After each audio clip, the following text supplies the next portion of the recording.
Okay, we're talking about angles formed by parallel lines and transversals.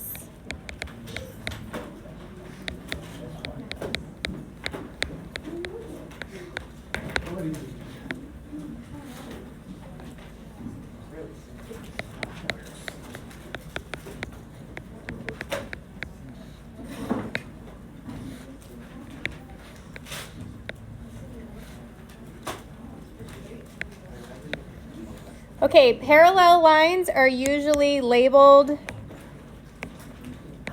with this little arrow on it. So that means that M is parallel to N, and that's how we would write it. M is parallel to N. Parallel lines are two lines that never intersect and have the same slope.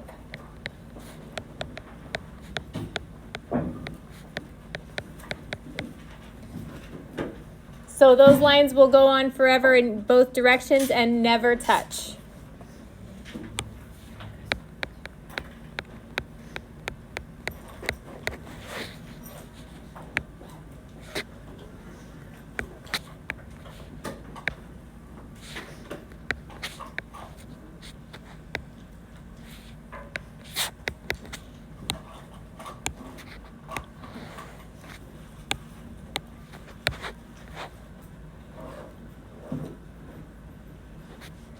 A transversal is a line that intersects two or more lines. Those two lines don't necessarily have to be parallel.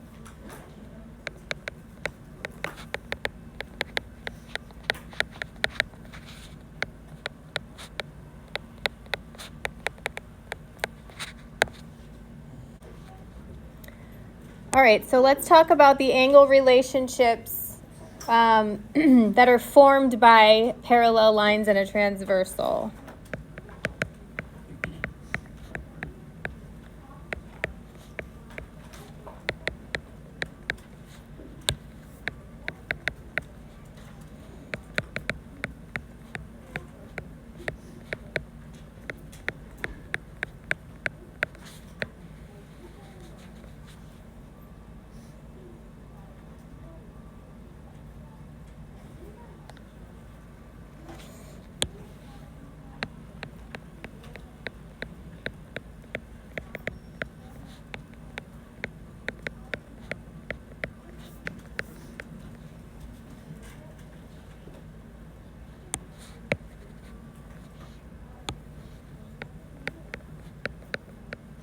Corresponding angles are congruent.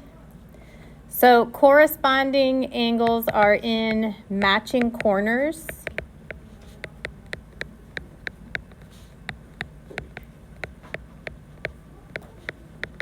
On the same side of the transversal.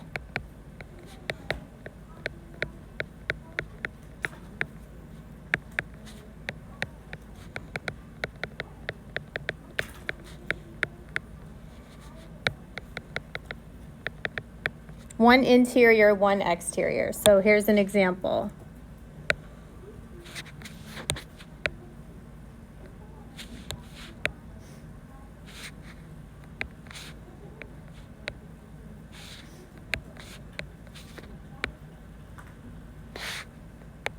So I have parallel lines and a transversal.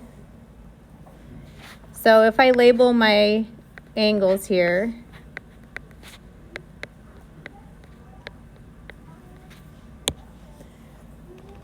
corresponding angles are in matching corners. So you can see that angle 1 and angle 5, they're in the same position, just on two different of the parallel lines. Those are corresponding angles and they are congruent. They have the same measure. Similarly, angle 2 and angle 6 are also corresponding angles. What do we also know about angles 1 and 4? They're the same because they're vertical angles. So 1 and 4 are congruent, but also 4 and 8 are congruent because those are corresponding angles. They're in the same position. One interior meaning between the parallel lines, and one exterior meaning on the outside of the parallel lines. And then also we could say that 3 and 7 are corresponding and they are congruent with 2 and 6. So the corresponding angles in this drawing are angles 1 and 5, 3 and 7, 2 and 6, and angle 4 and 8.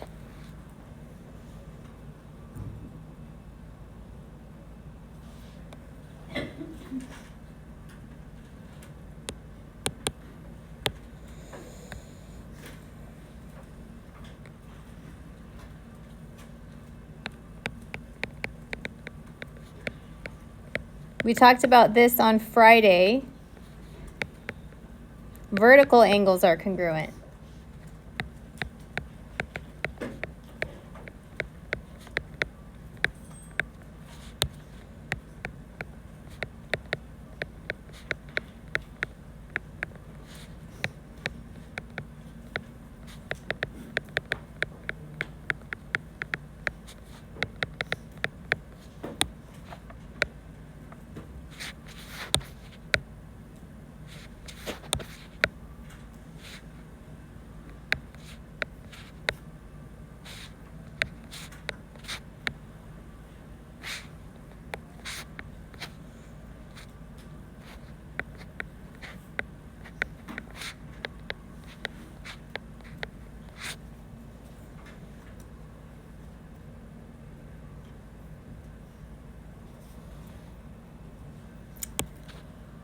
So the vertical angles here would be 1 and 4, 2 and 3. And we also know that 1 and 5 are congruent because they are corresponding, like we just learned above. So 5 and 8 are vertical, so they are congruent, and then 6 and 7. So the vertical angles are angles 1 and 4, angles 2 and angle 3,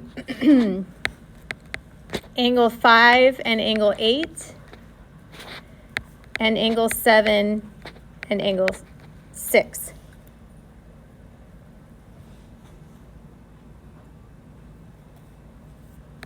Let me zoom in there. 6 and 7.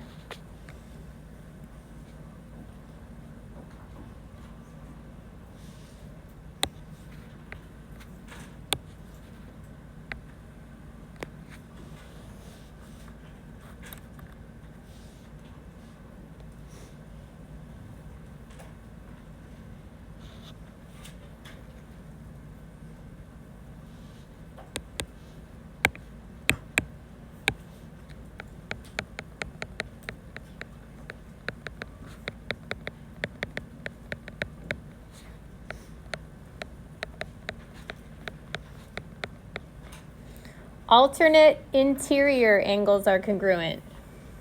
These are on opposite sides of the transversal.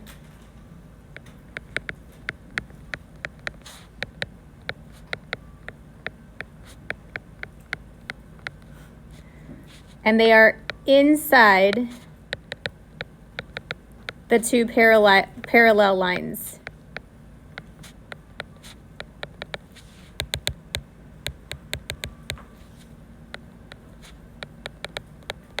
Remember, those two lines mean parallel.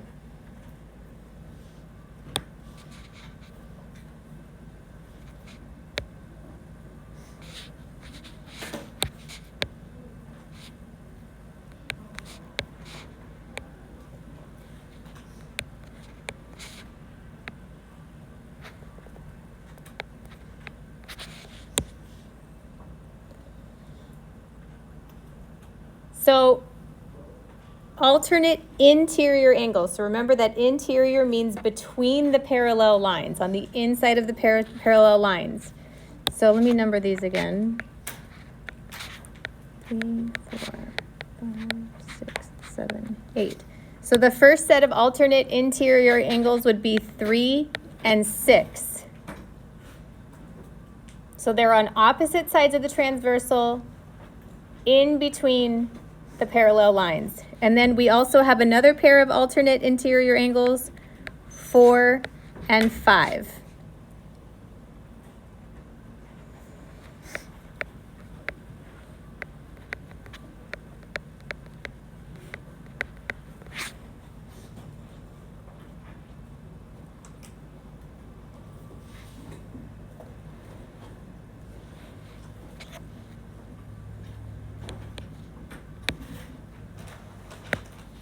We also have alternate exterior angles.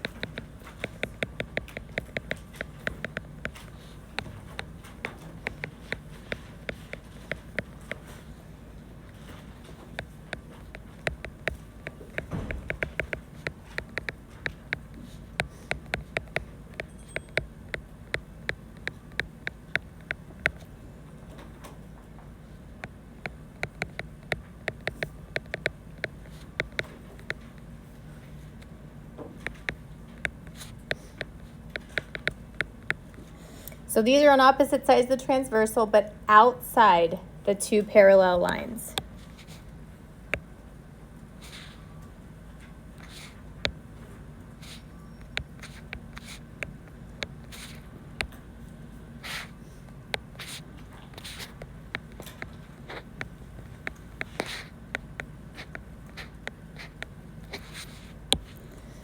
So an example of alternate alternate exterior angles would be 1 and 8. Those are congruent. And then 2 and 7. So these are, remember, on the outside of the two parallel lines and on opposite sides of the transversal.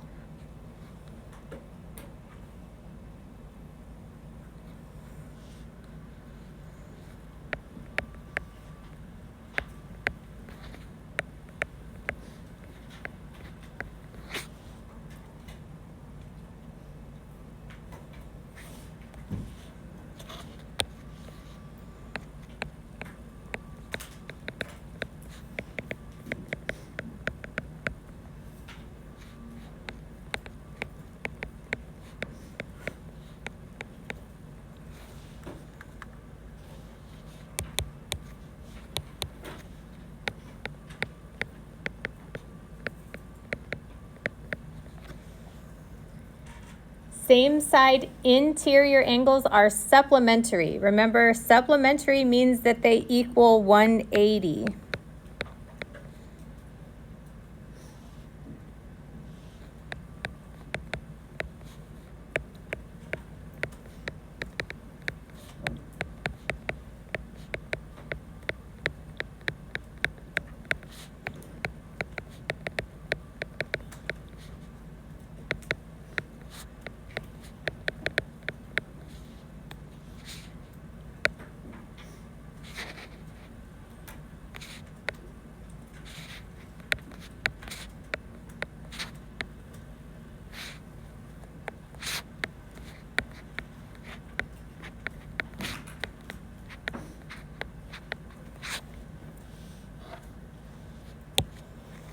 Same side interior angles would be angles 3 and 5. So if we added together angle 3 and angle 5, it would equal 180 degrees. And then if we added 4 and 6, another set of same side interior angles, that would also equal 180 degrees.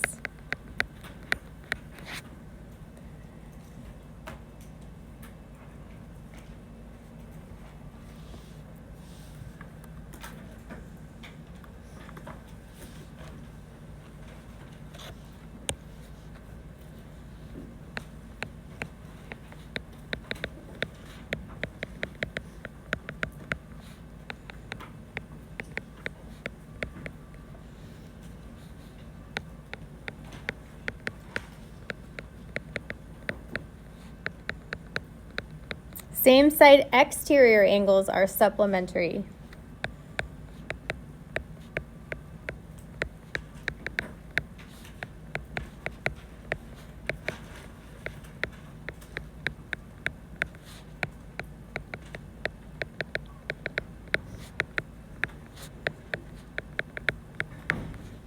On the same side of the transversal, but outside the parallel lines.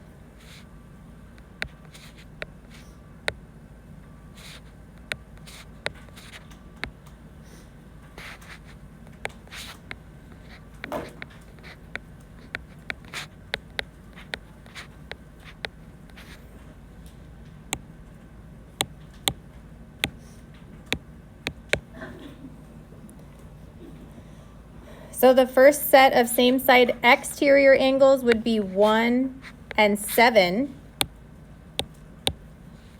So angle 1 plus angle 7 equals 180. And the other set would be 2 and 8.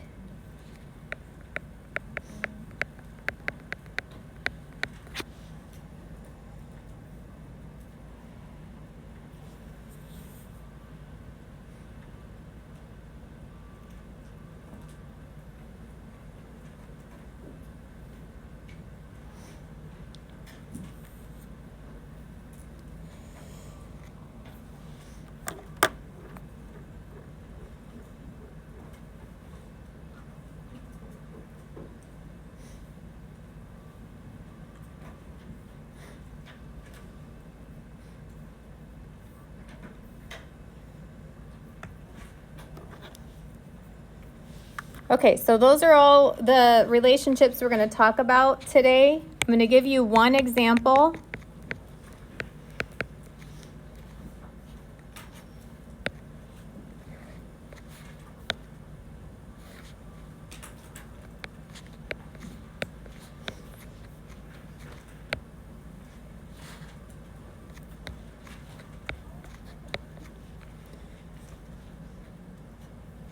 Okay, so if I give you one measure, 47 degrees, you should be able to figure out, all of the other measures.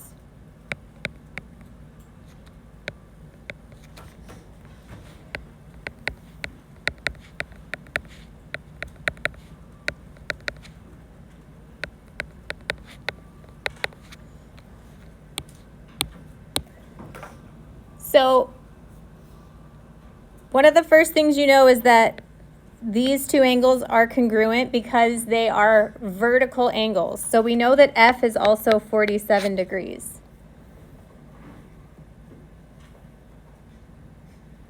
What is the corresponding angle to F?